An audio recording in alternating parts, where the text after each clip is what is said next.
Hello everyone, it's Honeyloo. So I'm gonna do a VR. It is decks I can't put down. This is a video response to Firelight Tarot. I originally saw this video by Tarot Magpie Sylvie. Hi Sylvie and hi um, Sylvie and Sylvia, right? Hopefully I got that name wrong. Right. Oh, sorry guys, Mercury retrograde. Okay, so I've been using my decks a lot. I haven't bought a deck in like over a month, and I feel pretty good. I'm still waiting on a deck though. I purchased the Tarot Graphe Jean Dodal, the handcrafted one, on February 28th. So I've been waiting patiently for that deck. Um, but I've noticed that my preference has changed a little bit, so I'm using some decks that I haven't used in a while, and I'm really excited. So one of them is the Kazanler or Castellar Tarot by Emil Castellar. This is a vintage version, but it's still in print. And what I love about this deck, hold on, let me just show you how loved it is. I pulled this deck out summer, spring, fall, and I love it. And I don't use it that often because, I don't know, but I consider it as one of my soul decks. It's just one of those decks I don't use as much. But I've been reading for other people a lot, so I've been kind of just wanting to grab something and go. And this deck is so easy, it's straight to the point. But what I love about this deck is that each card holds so much meaning. There's so much stories, mythology, and it gives you that opportunity to like go deeper if you want to, and it's just very beautifully done. And the number 13, this is the Arcana without a name, so this is supposedly death, but it's change in the guidebook because it's not really about death. And there's something about very sweet about Emil Castellar. He was just very like all about light and white magic, and just the, I don't know, he was just seems like a very like sweet soul, and he's a painter, artist. He recently died not too long ago. But his artwork is incredible. I love this Six of Sword with like the manifestation. I don't think I read that one yet. Maybe I should look into it. Um, but so yeah, there's just a bunch of stories, myths. I love this card. I love all these cards. It's really incredible. Um, so yeah, it's just been nice that I've been bringing this out again. I love the little Queen of Wands with the two little boys in the back. I love the borders. Some other things I wanted to talk about it, but I'm just happy that it's coming out again, and I've been like grabbing it, wanting to grab it. I love that star card, and the Emperor has been really like, this card in this deck has really been just catching my eye. I think it's so beautiful. We've been getting more daylight too, and so it's just a mood, I like that too. This one's beautiful. But all these cards are beautiful. There's not one card in here that I don't like. I like the short man. So yeah. Then it comes with like two signifier cards, girl, man, and yep, there's the woman. She's pretty cute. And I like that this is very traditional as well. So there's like different myths, it's like a very historical, religious mythology kind of deck. I don't know, it's really cool. And then it follows kind of the Rider-Waite-Smith. And then lately I've been just kind of wanting stuff that are like very soft and mellow. And as I say that, I pull out the Voyager Tarot. But this deck, after I got to know it, it feels very mellow to me. It's not so chaotic to me anymore. I've been thinking about doing a second study on this deck, just because it's one of those decks that I love, and I would love to get to know it as much as I know the Rider-Waite-Smith or the Thoth. And I've been just like in that study mode. I've been reading some books. I'm reading the Divine Erotic Sacred Sex by Gabrielle Herstick, and then I'm reading, finally, Rachel Pollack, 7th, 8th Degree Wisdom, A Tarot Journey to Awareness. I'm almost done with this one.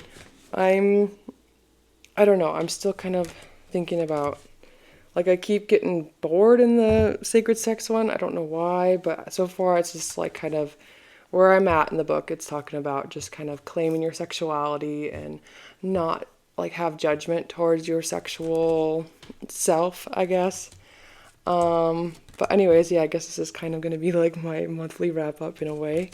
Mid-April. I don't think I did a video. I don't know. I feel like I haven't been here for a while. So yeah, I love this deck so much. And I think it has like a new fresh perspective on the tarot, and it's very positive. It definitely feels like a lot of Sagittarius energy, although James Wanless is a Taurus. But this has definitely, he must have a lot of Saggy in his chart, I don't know. But it feels like that. And I love these backs. These backs remind me of the Castellar Tarot's backs. Let me just show you real quick because, see? Cute, huh? I've never tried to pair these together. I wonder how they would look. Let's see. Not bad.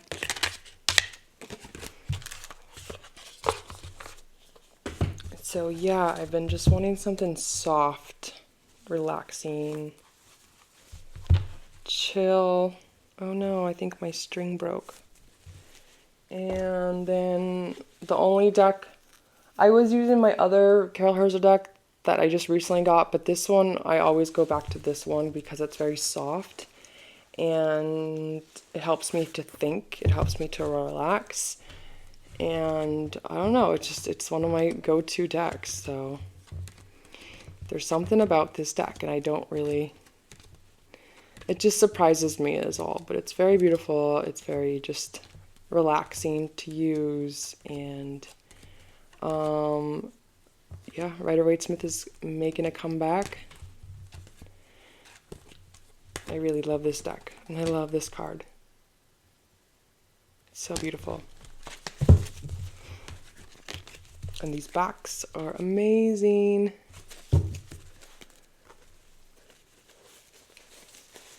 And I think I'm gonna do like my top, like the top major decks that I've been using the most at the end. I think I'll do that. Okay, and then so this one, this is my cartogram deck. I use this pretty often. I usually just like to play with it. Like I like to do Where's the Fool, or even like Love Situation, how you just shuffle it. And I love the way this deck shuffles, and then finding the lovers and then seeing what cards are around it, or finding the Fool, Where's the Fool. Or I like to use it as storytelling. And the way this deck sounds is pretty much the reason why I like love it and love to just use it. But mine's pretty, it's getting used because I love to shuffle it. But it's beautiful. It's very predictive. It's always very thought-provoking. I just kind of like to have a card of the day, I guess. And it's not every day, but I do use this pretty often. I love this card. So that's basically it. It's my only Majors Arcana deck, so I just enjoy it and use it. And then Memento Mori I've been using a lot. So this deck is not my aesthetic. I'm not a big fan of the artwork, but I think the artwork is really beautiful and well done. It's just not my aesthetic. I wrote all over it because this is like my beginner's deck. And it has like 90 cards, something around 90 cards. And so I was kind of getting annoyed with just looking at like this number right here and constantly going in the guidebook to check to see what it is. So it helped a lot. I feel like I'm starting to understand all these cards. And if I like it enough, I'll probably just get a new one without the writing on it. But I find this deck to be really good for channeling, like props, using props or hints. But I find it to be very predictive, and it's a little creepy sometimes, but I'm starting to understand it and not take everything so dramatically as I usually like to do sometimes. And then this baby's been coming out lately. This is the Tarot de Marseille edition Millennium. This is by Wilfred Houdouin. I don't know why I can't say his name. But this is like the first edition. I love this back of the box. But, so, this was like my first Marseille deck that I ever got. And then after I got like my Jean-Claude Flenoir decks and my cartogram, this one kind of been stored away.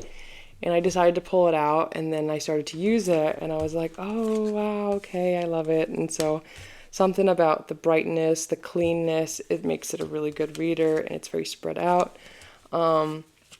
Also, I feel very confident in reading Marseille now after kind of practicing with the Squid Cake guidebook. I'm understanding what the visuals are and just simple stuff like that. So I feel like this is like one of my top two. I don't know. It's definitely it's a profound tarot system to get to know. And so when I first got this deck, I wasn't really confident in using it, but now like I put it away and then I come back to it, and now I feel more confident in using it.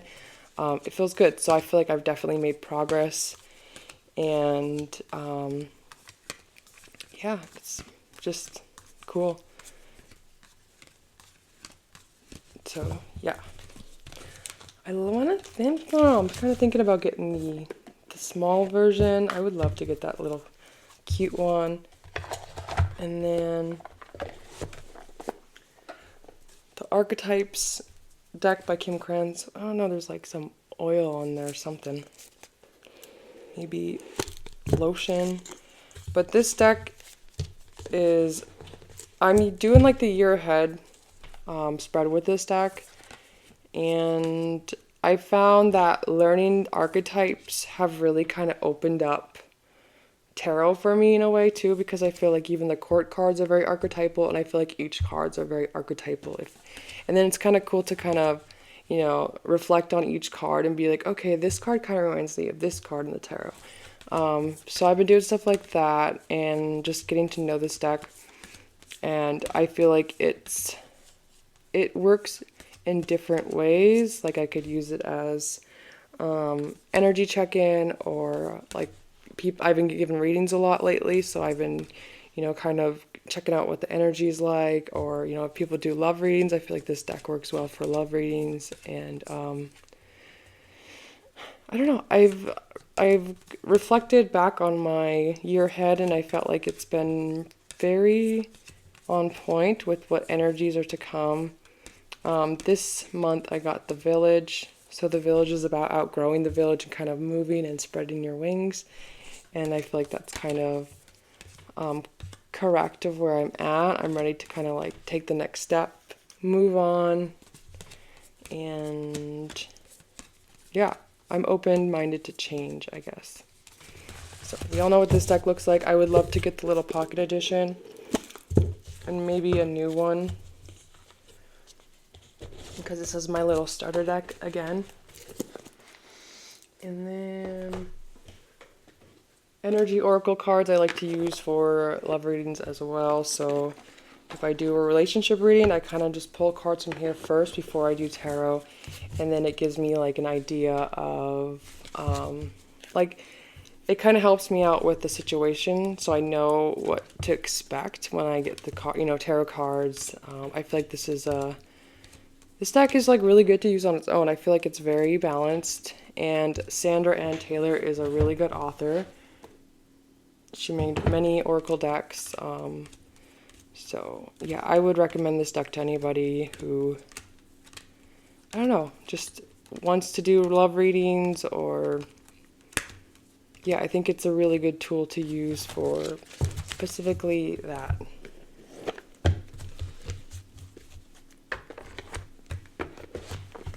And okay, so this is my new thought. I'm getting to know this deck. This is the Samuel Weiser, the York Beach ME, in case people want to know what this deck is.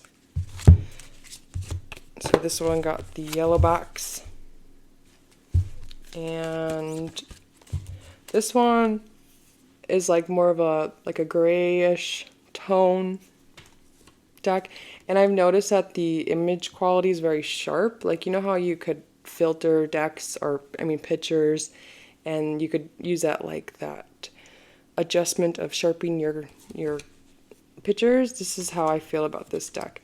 But there is some cards that I love in here. It's different. There's like some days I'm like in a mood for it, some days I'm not. I love this card. I like when it's like all very green looking, I guess. Like this one too, I love. One of my favorite cards in here is the High Priestess. I love him too. He's been one of my favorites to look at lately. The star is gorgeous, of course. And let me just show you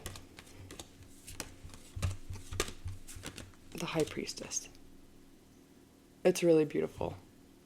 It's like a very light green. This deck is very photogenic too. I like the way this deck looks in photos. Yeah, so I pull this out once in a while because it's new. Happy to have it.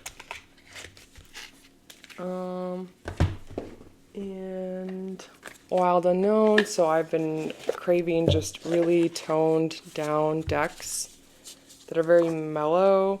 This deck speaks the truth. It's very logical in ways.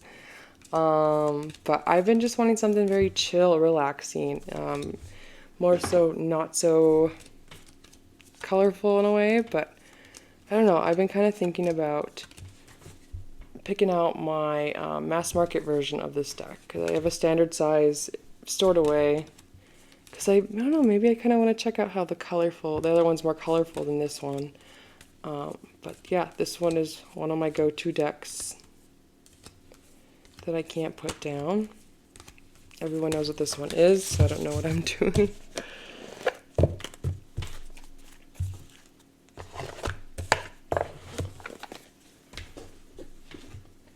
And Medicine Woman Tarot has been coming out. I'm so excited. So this one, I don't know, I just love it. It's so raw, and I love shuffling it. And the thing about this deck, I feel like this deck is very like-minded as to me, I guess. Like, I feel like this deck gets me, or I understand this deck. And the weird thing is I try to do a deck study on this deck. I have this book, and I can't read it. Like, I just can't. It's just something that I really lose passion about when I read it and try to read it. It's like too long for the major arcanas. I love this card. But for some reason, I feel like I don't really need that guidebook or that companion book. The guidebook's actually good enough for me. It has enough keywords to go off of. And so I kind of understand what the story is telling me. But for some reason, I just can't read that companion book. So it makes it nice that I'm able to use this without it, I guess. So yeah, this one's beautiful. It's the first edition, 1987. I really love the copyright on here. And I love Kim Cran's copyright on the indie one where it's her handwriting, you know. There's something about that. Uh-oh, hold on.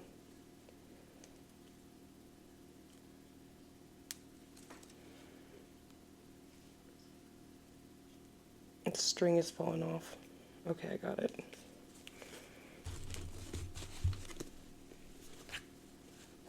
I feel like this bag is like really fragile in a way. And I'm surprised the sticker is still on there. But this one feels like it's more so of like, what do I need to do today? Or kind of like a work deck, I guess. Making progress or creative. I don't know. It's just like, kind of like feels very mundane and what do I need to do today kind of thing. It just kind of feels like it's very, I don't know, about what I'm going to do today. So the Road to Nowhere Oracle, I love this deck so much. Lately I've been just pulling cards of like kind of an energy check, a vibe check, I guess. But it's really gorgeous. I'm so glad that I have it. So yeah, I think it's really cool looking and it's really, really beautiful. I've seen this VR. It's called, I have a deck for that, and there was one prompt that talked about a deck for your favorite color, and I was just like thinking about like, oh, I don't think I have a deck for orange. And then I was like thinking of it, I could do Roach and Oracle, but that one's not exactly orange. It's kind of like a mustardy yellow orange. But then I thought about, later I pulled this deck out.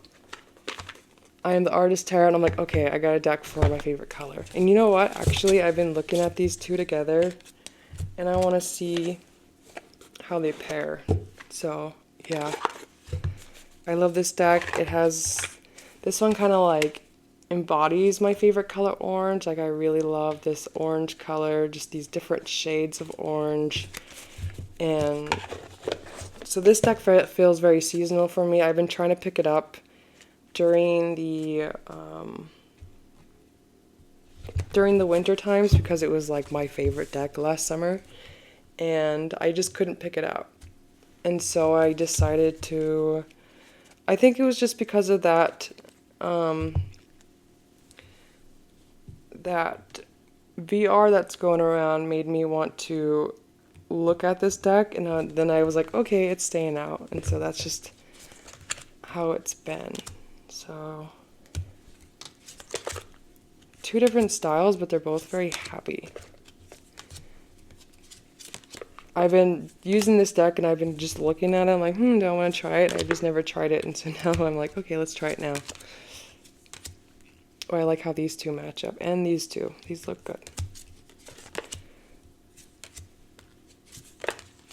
I'd probably use these two together. One thing I love about the Roach and Oracle is that I feel like it pairs really well with a lot of my favorite decks.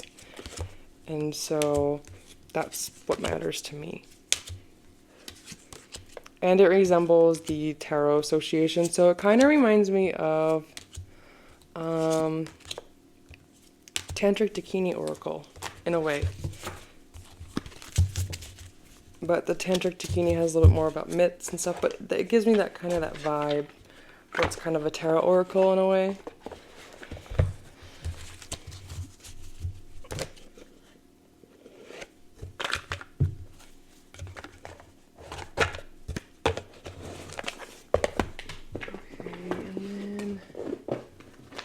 I think that's it. So these are I have 4 decks, no 5, are my top 5 decks that I've been using. So there's 2 in here. So I've gotten a reading done by Kasha, a tarot map, and she blew me away. So ever since I got a reading from her, I got a birth chart life purpose reading, and it was like over an hour long. It was very like, I don't know, it was just really full of information. You could tell that she really is very passionate about what she does, and her readings, you could really see that in her readings. And I've learned so much from that reading, and the important thing is that she left me very empowered, but also she sent me down this rabbit hole of astrology, but I've been starting to understand it more after I got that reading. And so if you guys are ever interested in wanting a life purpose reading or just whatever reading, definitely I highly recommend Kasha, a tarot map. So this is the Numinous Astral deck. It's just a astrology deck. I've had these decks for like maybe 2 years now, and so like how tarot has a system and it takes a while to kind of use, I feel like these decks have a system and it takes a while to understand and to use. And I finally feel a little bit more comfortable with like using these decks, because I used to just use them as an oracle, but I feel like I really understand what 3rd house means, 5th house, or what zodiac signs are associated with the houses. So yeah, I feel more confident in using astrology decks. I feel like they work really well also with like love readings, archetypal, even just reading by themselves. And what I like so I like this one, it's a little bit smaller, there's less cards, it has lots of words though. And then I love this one because it's like very less words, it's very flowy, I could use my intuition more. But there's so much you could do with an astrology deck, I feel. So these have been my go-tos for the last 2 years. I'm looking for a new astrology deck. Like I want some new things in my collection, because I only have maybe 3.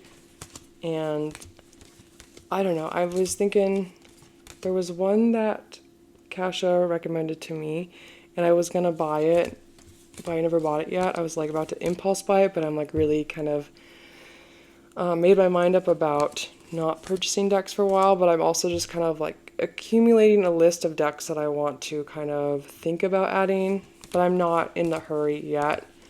And then also I was thinking about, there's that lady who makes the Lionist Oracle. She makes like an astrology oracle. It's called like Stars Divine, I think. So I'm like thinking about those two decks. I think those would be kind of fun to use. So yeah. So these are my top 5 and 4. Top 3 is the Rider-Waite-Smith. This one's been making a comeback. So the top 3 are pretty close. I've been using these all pretty close.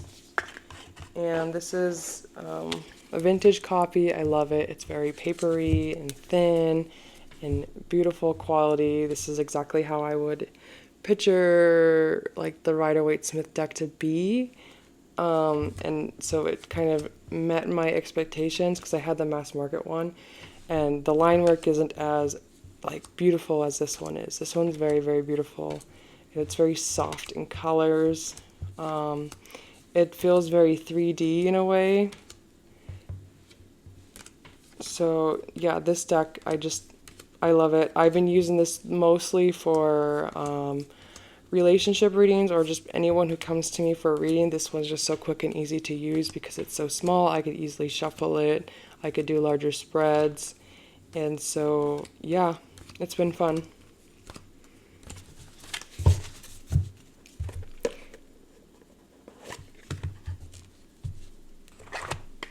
And then the second one is my Thoth.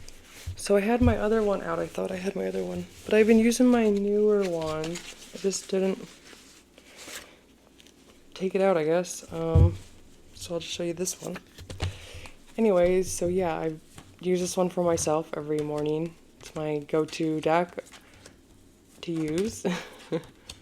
I'm actually restudying because I'm taking notes because I want to do Rachel Second Thoughts About the Mission. She made a VR to those negative cards, and so I've been taking notes because I kind of wanted to be a little bit more in depth with my content, and I feel like we all go through this stage of like buying decks, or not really buying decks, but we show off our collections at first, but then after that it's like, okay, we got to get a little bit more creative, and that's how I feel now. And so she recommended like, oh, maybe you would like to do that VR. And I'm like, oh, that's such a great idea. Okay, I will do that VR. So yeah, I think it'd be kind of cool to start doing content where I bond with my decks, or show you how I use my decks, or just get more in depth. So I don't really bore people with just showing you all of my decks that I've been using every month. Because they change a little bit, but not enough. So, that's my Thothy. And I'm really excited about this last one. That's my top of March and April. It is the Noble by Cartogram. So, I love this deck. I broke it in. So at first I was a little bit scared to shuffle it, and now I shuffle it all the time. Just really softly, and I just go like that, and then I just rotate it and shuffle it like that. And then I like to just shuffle it, and it's really quiet to shuffle, and I love that about this deck. And what's cool is that, I don't know, there was like a little bow in here because it was like really tight and it needed to be like loose, or it was just not broken in yet, so now it feels really soft and really good in my hands. What I love about this deck is the printing is very metallic, and you could really see it in the blues and the greens. And yeah, I just love reading with this deck. It gives really good readings, and I could just sit there even like when I'm laying my baby down, and I'll sit there with this deck of cards because it's really quiet and just practice, I guess. Practice with learning how to read with Marseille. I love that.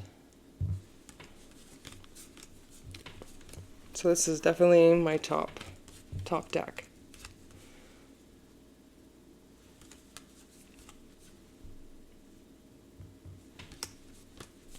It's really beautiful.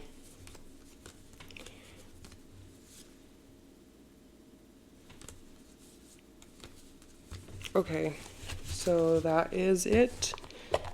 I think I will, yeah, that's it, pretty sure. Okay, thank you, bye.